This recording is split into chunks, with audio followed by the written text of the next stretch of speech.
So guys, may nagtanong sa akin sa comment section about dun sa sunog na tanso, kung magbabago ba yung presyo nito. So ito yon example ng sinunog na tinatanggap namin dito sa Magpantay Junk Shop o tinatanggap ng bawat junk shop. Huwag niyong grabihan yung sunog, yung sobra-sobra na magiging na siya, lamog-lamog na. Ito, sinunog ito dahil mahirap talaga itong balatan. And ngayon, hindi naman siya, kung makikita nyo, hindi siya sobrang sunog. Ang tawag dito ay CUCS, CUCB, or Tansong Class C Sunog. So, magkano ang Tansong Class C Sunog? Kung hindi ito sunog, is CUC or Class C. Since ang Class C ngayon is 710 minus 2%. 710 minus 2% equals 700 ang kilo kapag sunog na.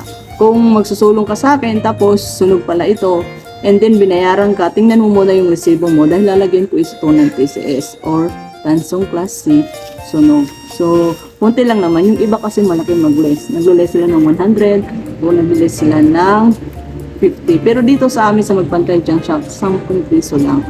TCS ang tawag at Tansong Class C Sunog. Ngayon nakikita nyo to. Ito, Class B. Pero sinunog siya. Pag ang Class B sinunog is Class C na siya. Mahulog na siya sa Class C kapag sinunog. Kung hindi mo ito sinunog, ang color nito is brown talaga. Bihira lang yung ganito na makintab na papasok sa Class A. And sinunog ito is Class C na siya. Hindi siya magiging TCS, UC sunog, but TC lang siya. Class C lang siya. 710. So, tandaan na kapag ang malalaking wire sinunog mo is may possibility na papasok siya sa Class C. Ngayon, kung malaki tong wire na to, na sinunog mo na malaki yung wire is tulad nito, mawawala. Kung malaki ito, tapos sinunog mo, is dating makintab na naging brown, na umitim, pero malaki siya, mas malaki pa dito, is B pa rin siya.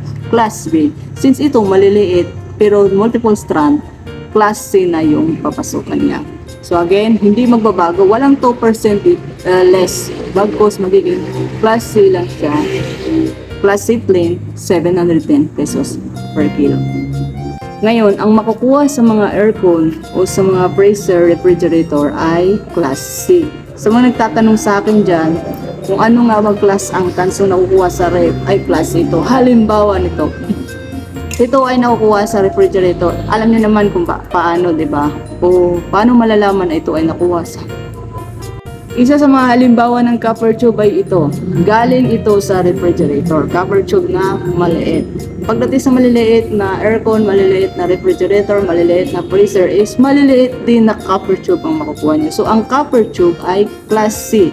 Katulad nung ipinakita ko kanina, ito, Class C ito Sa mga nagtatanong dyan kung anong class to, ay Class C ang makukuha sa aircon, sa electric fan, sa refrigerator, sa freezer, sa television, sa mga appliances are all Class C. Ito, alam niyo ba may Class B na ganito? Pero ngayon, ang Class B na ganito is double string or multiple string, multiple strand. Ito naman is single strand or single string. Kapag single na ulit, tulad mo, tulad ko, tulad nating lahat na maging single, ay Class C. Hindi ito Class B. Kahit gaano pa yan kalalaki yung higla nito, Class C pa rin siya. Pwera na lang kung malaki mo kintab. Mas malaki pa dito, pwede siyang ipasok sa B, pero hindi siya po pwedeng pumasok sa A.